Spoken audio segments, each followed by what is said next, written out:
How did North Korea come to be? I'm Marco Perry. Welcome to the Perry Platform.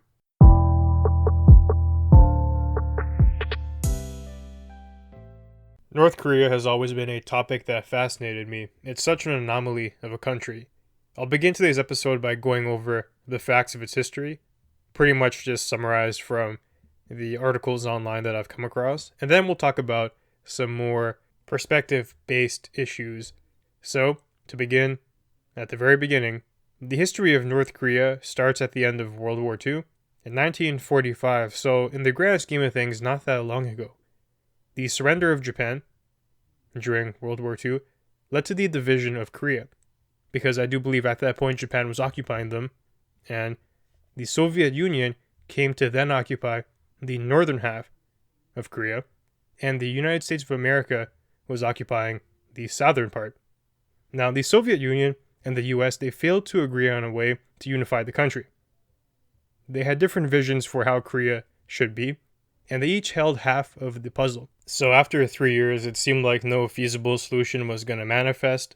Thus, in 1948, they established two separate governments, the Soviet-aligned Democratic People's Republic of Korea, very Soviet-sounding name, and the Western-aligned Republic of Korea, and these two things ended up becoming North and South Korea.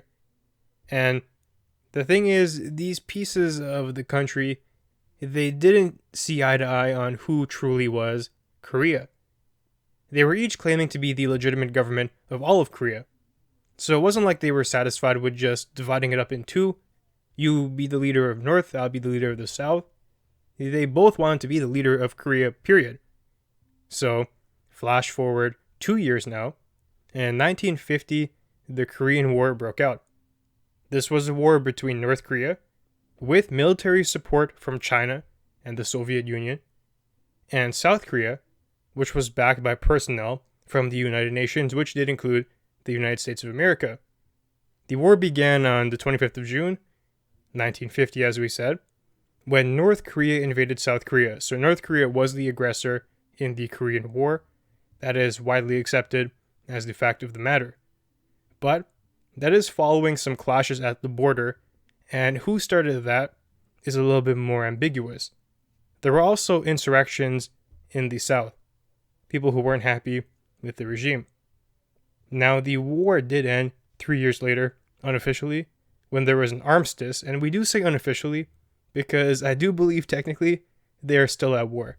They're just not killing each other at this present moment. Now, here, there is an interesting thought. There are many people who say, here goes America again, intervening in foreign affairs when they shouldn't, and they made things worse, whatever. There might be something to say there, but there's a very clear counter-argument. It wasn't just America going into Korea and instigating issues, and without their presence, there's a guarantee that things would be a lot better. Factor in that China and the Soviet Union were in fact influencing North Korea.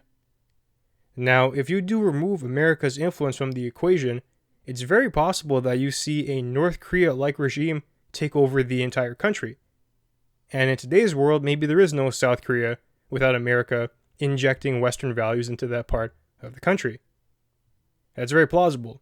And I don't think anyone in their right mind would say that would be the best outcome. If America's intervention did in fact lead to the establishment of a democratic-like state in South Korea, despite some of the other issues that were caused because of it, there is a case to be made that it was, at least for the South Koreans, a major blessing. These issues are very rarely black and white. There's so much gray to account for. Perhaps you did have the undue influence of these foreign individuals, the Americans, but perhaps that was the shield that saved you from the Soviet-like mindset spreading to your part of the country. And we'll talk about the horrors of North Korea, and maybe when we get there, it'll be very clear just how preferable the Western value system is to the alternative. Now, during the Korean War, this is where a very important figure pops up. This is where the Kims enter the equation. So Kim Il-sung led North Korea until his death in 1994. He was, I believe, a very prominent figure in the military, and he ended up becoming this leader of a personality cult. People started to worship him, started to see him as a savior, a revolutionary, and he did in fact steer the country onto this independent course in accordance with a principle that they call Juche, called self-reliance. He wanted nothing to do with South Korea and the other nations for that matter. He believed that they were on this deviant path, and the Soviet values that he did inherit were the way to go. This personality cult ended up evolving to massive proportions, and he was eventually revered as a complete divine entity, a god. He was made the sole ruler of the country, and his family still reaps the benefits of that to this day. Kim Il-sung's son was Kim Jong-il, a very popular fellow that succeeded him. And today we're actually on the next generation. Kim Jong-il's son, Kim Jong-un, is currently the dictator of North Korea. Now, we did mention the self-reliance part, the Juche mindset, and that's very important because of what they ended up doing. Probably the single most important thing to North Korea's survival, you could say, at this point in time. They developed nuclear weaponry. If you want to be left alone in today's world, that's what you need. Countries like America are prone to intervention, but they were very hesitant to intervene if a country has nuclear weapons because the destruction that can cause is catastrophic. You can have the strongest army in the world, but when someone fires a nuke at you, you're going to take massive losses. It's very unattractive to go in and try to sort out a conflict when that type of firepower is on the table. Now, if North Korea had no nukes today, I have no doubt in my mind they'd be taken out. The human rights abuses and the crimes against humanity that country, or half of the country, is committing is just mind-boggling. There is every excuse to go in there and to intervene. But the nukes are stopping that. So, if you look at it from their perspective, that's probably the best thing they ever did. And due to that development, North Korea has been essentially left to its own devices for the longest time. And with that, they further encroached on human rights within the country and shrouded the population with propaganda and complete madness. Now, we can talk about some of the injustices there and how perhaps the communist, socialist, Soviet Union-esque thinking leads to these places, because North Korea isn't the only example of a country who was either forced to adopt or adopted of their own free will communist-like thinking. You can look at Mao's China, Pol Pot's Cambodia, the Soviet Union themselves, who is responsible for injecting these notions into North Korea. Their outcomes are not vastly different than the ones we're seeing in North Korea. When you run an experiment like this across multiple samples and they all come up with very similar results, it confounds me that there are still people out here who think that communist thinking is the way to go, when the evidence clearly points in the other direction and they're only seemingly arguing on the basis of theoretics. And you can see from the example of South Korea, maybe this is actually an interesting thing to look at from an experiment point of view. You have a country divided. One part of the country is going to adopt the socialist, the communist-like thinking, and the other country will adopt Western capitalist viewpoints.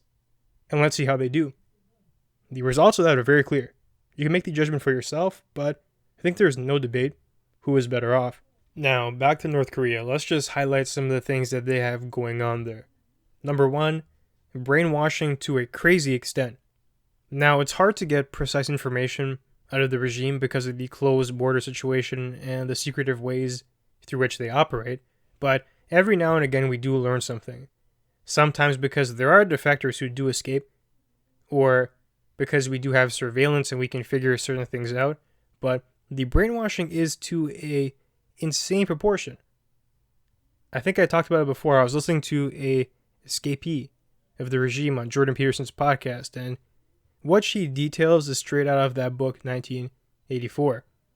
Revering the Kim family as gods, and anything that you say against them is blasphemy, and you will get thrown into a concentration camp for that. And in those camps, they'll re-engineer your mind to make you feel like you actually did commit a grave sin. They'll make you so sorrowful that you dare to question the divinity of the Kim family. The brainwashing also extends to other parts of your thinking. She talks about there are no words they teach you to describe stress and rebellion and whatnot, which is very interesting. Those who control language control the game, because language does have a massive impact on the ways in which you think. If you have no words to describe your current feelings and emotions, how can you articulate them? How can you get a movement going? How can you communicate to other people that there is another way that they should be viewing the situation? Now, there's also massive propaganda. I do believe that they have radio stations that have to be turned on at all times, and there's constant talk about the North Korean revolution is winning, the rest of the world is in shambles, we're so much better than them, as the citizens are living in distinct poverty. And further, there is no free speech or expression. Anything you say that deviates from the handbook will get you thrown into the concentration camp. If a thought dawns to you that something might not be right, you'll probably be very scared because you're starting to think like a traitor. And being a traitor is very loosely defined in North Korea. Imagine that, not being able to critique the government. It not only actually hurts you, it hurts the country itself, because some of these people probably do have great ideas on how to make the country better. But the regime has no interest in that, because with free ideas and free speech comes a threat to them. Because they know they're not the best thing in town. They're actually a cancer on that part of the country. And free speech has a way of filtering these things out, because as you talk, you get smarter. As you debate, you figure out good ideas and which ones are bad. And if they allow that to progress, I have no doubt people will discover for themselves that, hey, maybe this communist dictator state isn't the best thing. And if they even knew about South Korea and the progress they've realized through these Western systems, they would jump at that. So, what does the North Korean regime do? They don't even let you think about it. They don't let you talk about it. They don't even let you know about it. They also have numerous measures to keep you in line, like oppressive government surveillance, cameras supposedly everywhere, spies. Even people who you would trust to be in your inner circle are so brainwashed that they act as surveillance measures. If they hear you whispering things that are contrary to the regime, your best friend could be the one selling you out to the government. Further, I've said this line before, when you establish a communist state, the spoken goal is often equality. And I will say, yeah, usually they achieve that. It's just not the type of equality that people had in mind. Instead of being equally well off, now people are generally equally poor, in complete destitution. This individual on the Jordan Peterson interview talked about how to get her protein, she had to go run through the forest to eat grasshoppers and dragonflies. That's the state that they find themselves in, and contrast that with South Korea for a second. Think about the factors that led to these outcomes. Now, we did touch on this before. Another thing about North Korea is there's extreme idolization. The people are so confused about the current state of reality that there are actually individuals who do believe that the Kim family is holy, that the Kim family is doing things out of their, goodwill to provide for the citizens, when it's the opposite. The Kim family and the elites are robbing the masses of all agency, of everything they produce to provide for themselves. They don't care about the peasants here. It's not on their agenda. But they have complete control over the narrative that nobody even considers that. North Korea also has massive concentration camps, and I do believe estimates put it at hundreds of thousands of people in them. Forced labor. And sometimes even worse than that, torture. If you do anything to anger the regime, you're getting thrown in here. There is no fair trial. There is no innocent until proven guilty. There is only the reality of the concentration camp and the backbreaking labor that you'll be put through, in the best case scenario. And the worst case, you'll be re-educated and tortured until you are compliant. And further, there is this unequal distribution disguised as equal. The individual who did escape North Korea says that the vast majority of the people have nothing. But in the capital city, in the inner circle, within the elites, they do have a decent standard of living. Higher education, they don't go hungry, they're not out there in the fields hunting dragonflies to get protein. But, once again, the entire narrative is controlled by the government, so people don't even realize the inconsistency there. And there are notions of group guilt too. If you had an ancestor, a great-great-grandfather who did something to anger the regime, the entire family bloodline is going to be punished for that. If you have an uncle who escaped the country, your entire family line is getting executed. It's yet another control mechanism that allows for the government to be this omnipresent force in people's lives. One reason why I'm talking about this today is because I want you to carefully observe how culture and narratives and trends are moving in your own country. How certain ideals might be good in spirit, but when applied, it may not turn out to be the way you imagine. How important fundamental freedoms like freedom of speech and expression are. Just how good you actually have it compared to the vast majority of the current world, and surely the vast majority of humans to ever exist. There is something to say about progress, but it has to be calculated. There is this gusto and this ego that I have noticed in modern people, where they seem to think they have all the answers and they can do things immediately and impressively, and they fail to realize for the vast majority of human existence, we're talking about 99.99%.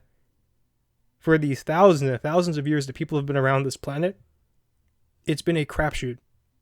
And only in the past couple hundred years has it been remotely decent. To move too fast here and to risk fumbling that, it is something to be wary of. Now, like always, I do invite you to do some more research into North Korea. There are many things to talk about here, but we simply don't have the time to cover everything.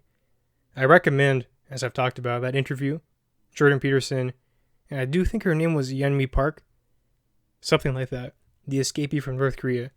A 2-hour conversation, but it is life-changing.